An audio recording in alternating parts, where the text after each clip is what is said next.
Wàláì wọ́n di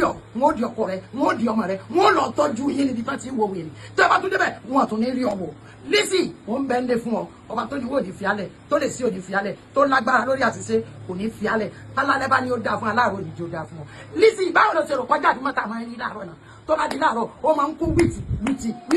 bí ọjà ní tọ̀sán ṣùgbọ́n tó bá da lẹ́bí ìdùmọ̀ta ti máa ń rí báyé ìlú ó ti padà rí mọ́ ayé ìlú ó padà rí bí ìdùmọ̀ta ti máa ń rí lálẹ́ Lizzy ayé ìlú ó padà rí bí ìdùmọ̀ta ti máa ń rí lálẹ́ nígbà tó ti bí olólógbò ti ké ń jọ súná ọmọ rẹ tí wọn mọ̀ kó lógbò ké tó ní sáàmà lẹ bí hùn ayé ẹ ti bàjẹ́ ó bàjẹ́ tọkọtọkọ ó bàjẹ́ tọmọtọmọ sọfọ fún ẹ gbójú wèrè bí tán ti bí ní Ìbàdàn bóyá gbé wá látàgbọlé Fúlàní ká àwọn wèrè tán pa.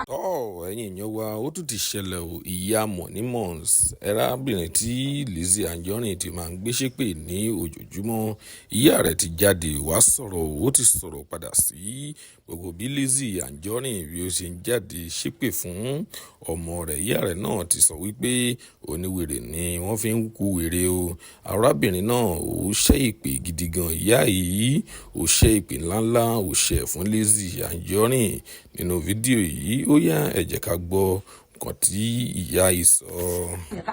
àwọn àgbà alẹ́ bẹ̀ wọ́n sọ bẹ̀ dílé ọmọ ìran kíran ìwọ ò ní ràn ó tún wá fọkọ tí ò ní ràn àbí gbogbo ẹ̀yà àgbáyé ẹ̀ bá mi gbọ́ ni ṣé àwọn èèyàn kan wọ́n lè ní ìran kan náà gbọ́ pé wọ́n fẹ́ wú Lizzy wà ní tọmọ bò ó tún ní dáa fún ọ bí mo ti ṣe sọ fún ọ mo ti wà ní fún ọ wà láìta mo wà ní fún ọ wà má bọ́ mi léèyàn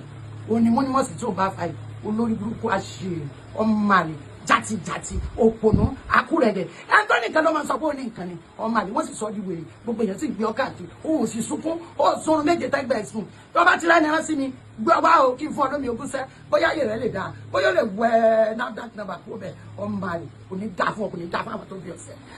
Wàláì wọ́n di ọkọ rẹ̀ wọ́n di ọmọ rẹ̀ wọ́n lọ tọ́jú yín níbi tán ti ń wo wèrè tẹ́ bá tún débẹ̀ wọ́n tún ní rí ọwọ́ Lizzy wọ́n bẹ́ ń lé fún ọ ọba tó ní wò ní fiálẹ̀ tó lè sí òní fiálẹ̀ tó lágbára lórí àṣìṣe kò ní fiálẹ̀ tálálẹ́ bá ní ó dáa fún aláàrọ̀ òní jó dáa fún ọ Lizzy báwo ló ṣe rò kọjá àdúmọ̀ tá a máa ń rí láàárọ̀ náà tó bá di láàárọ̀ ó máa ń kú wìtì bí ọjà ní tọ̀sán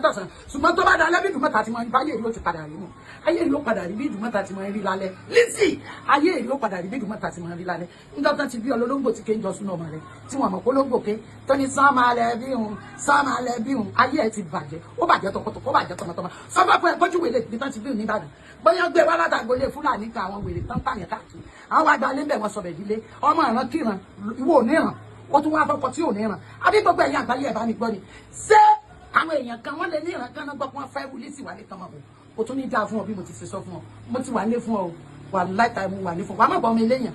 òní Monimons tí ò bá fa yìí olórí burúkú àṣírí ọmọ àlè jàtijàti òpònú akúrẹ̀dẹ̀ Anthony kan ló máa sọ pé ó ní nǹkan ni ọmọ àlè wọ́n sì sọ di wèrè gbogbo èèyàn sì gbé ọ káàkiri ó sì sunkún ó sọrun méje tẹ́gbẹ́ ẹ̀sùn tó bá ti rẹ́ni rán sí mi gbọ́ wá o kí n fún ọ lómi ogún sẹ́ bóyá ayé rẹ̀ lè dáa bóyá ó lè wẹ NAFDAC number kó bẹ̀ ọmọ àlè kò ní dáa fún ọ kò ní dáa fún àwọn tó bí ọ̀sẹ̀.